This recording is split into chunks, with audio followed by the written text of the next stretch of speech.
Parliament central హాల్లో 75వ రాజ్యాంగ దినోత్సవాలు నిర్వహిస్తుంది కేంద్రం. కాసేపట్లో పార్లమెంట్ సెంట్రల్ హాల్లో 75వ రాజ్యాంగ దినోత్సవాలను ప్రారంభించనున్నారు రాష్ట్రపతి ద్రౌపది ముర్ము. ఆ తర్వాత రాష్ట్రపతి ముర్ము, ఉపరాష్ట్రపతి ధన్ఖడ్, లోక్సభ స్పీకర్ ప్రసంగించనున్నారు. రాజ్యాంగ ఉపోద్ఘాతం చదవడంతో వేడుకలు ప్రారంభం కానున్నాయి. लोकसभा अध्यक्ष, प्रधानमंत्री और अन्य गणमान्य व्यक्ति भी मौजूद हैं जो इस समय केंद्रीय कक्ष पहुंच रहे हैं.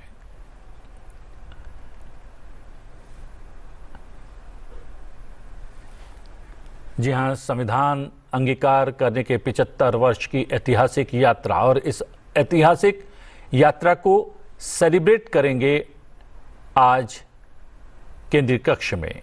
संविधान सदन का केंद्रीय कक्ष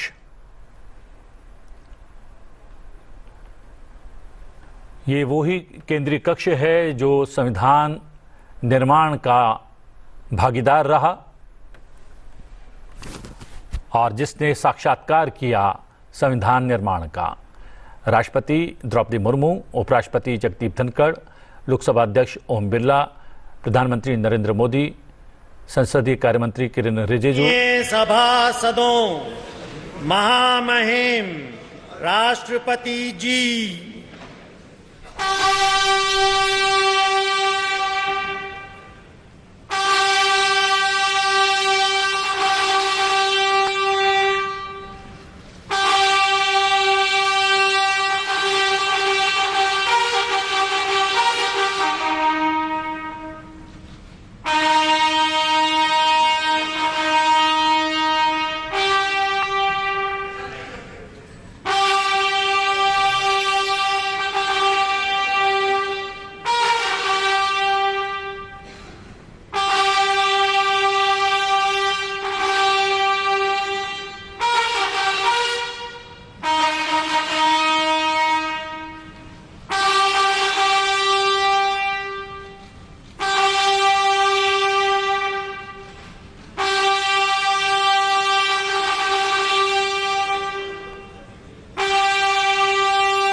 छब्बीस नवंबर 1949 ईस्वी, मिति मार्गशीर्ष शुक्ल सप्तमी, संवत 2006 विक्रमी को एतद द्वारा संविधान को अंगीकृत, अधिनियमित और आत्मार्पित किया गया.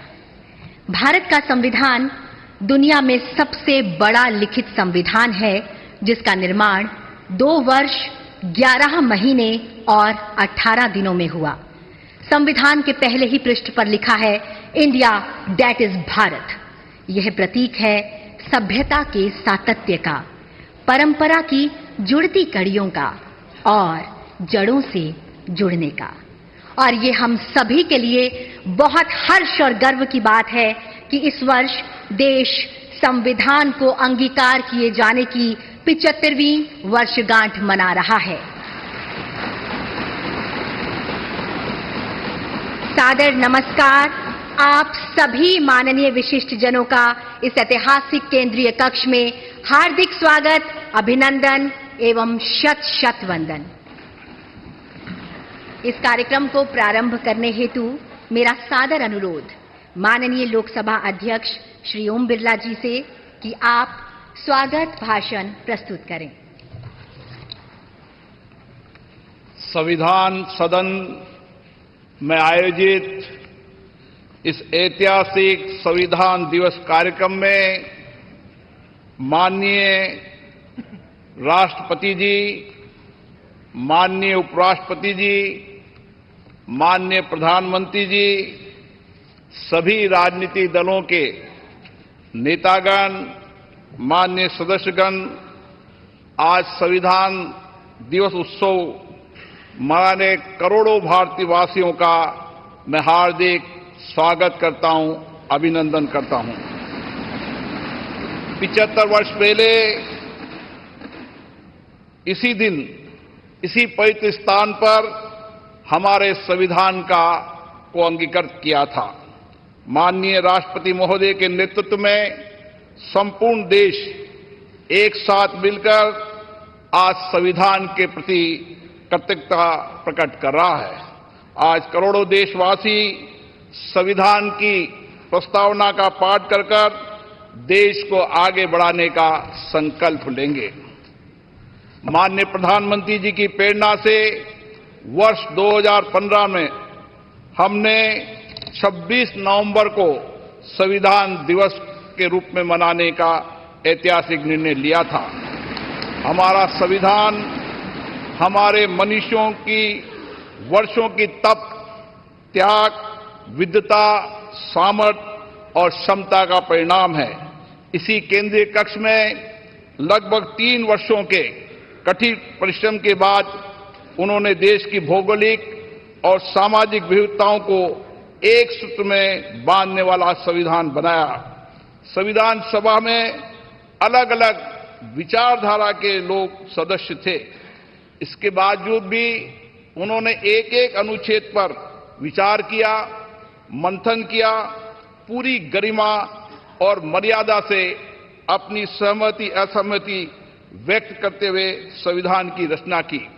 सार्थक एवं गरिमापूर्ण संवाद की इस उत्कृष्ट परंपरा को हमें अपने सदनों में भी अपनाना चाहिए। हमारा संविधान देश में सामाजिक आर्थिक बदलाव का सुधार रहा है। कर्तव्य काल में हम सामूहिक प्रयासों से विकसित भारत की और मजबूती से आगे बढ़ रहे हैं।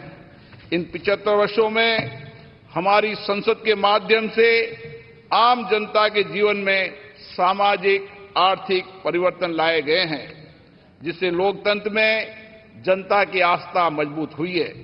संविधान ने हमारे तीनों लोकतंत्र के स्तंभों विधायिका, कार्यपालिका और न्यायपालिका को आपसी समन्वय के साथ सुचारू रूप से कार्य करने की व्यवस्था दी है।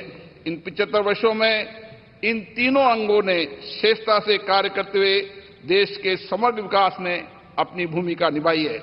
बाबा साहब अंबेडकर जी ने कहा था, हमारा संविधान एक ऐसा दस्तावेज होना चाहिए जो न केवल हमारे देश की स्वतंत्रता और समानता की रक्षा करे, बल्कि हमारे देश के लोगों को एक साथ लाने में भी मदद करे। हमें बाबा साहब अंबेडकर जी के इन्हीं शब्दों से हमारे महान संविधान निर्माताओं के भारतीय समाज के प्रति दृष्टिकोण को समझना चाहिए। हमारा संविधान वसुदेव कुटुंबकम यानी संपूर्ण विश्व एक परिवार है के सिद्धांत का अनुसरण करने की प्रेरणा देता है। संवैधानिक मूल्यों के प्रति हमारी गहरी प्रतिबद्धता है। विश्व पटल पर इसी कारण भारत की छवि बहुत मजबूत हुई है। मैं सभी माननीय सांसदों से आग्रह करूंगा कि वह अपने अपने क्षेत्रों में संविधान के अंगीकार होने के 75 वर्ष को जनता की सहभागिता के साथ एक उत्सव के रूप में मनाए, जिससे राष्ट्र प्रथम की भावना और अधिक सुदृढ़ हो। जय हिंद।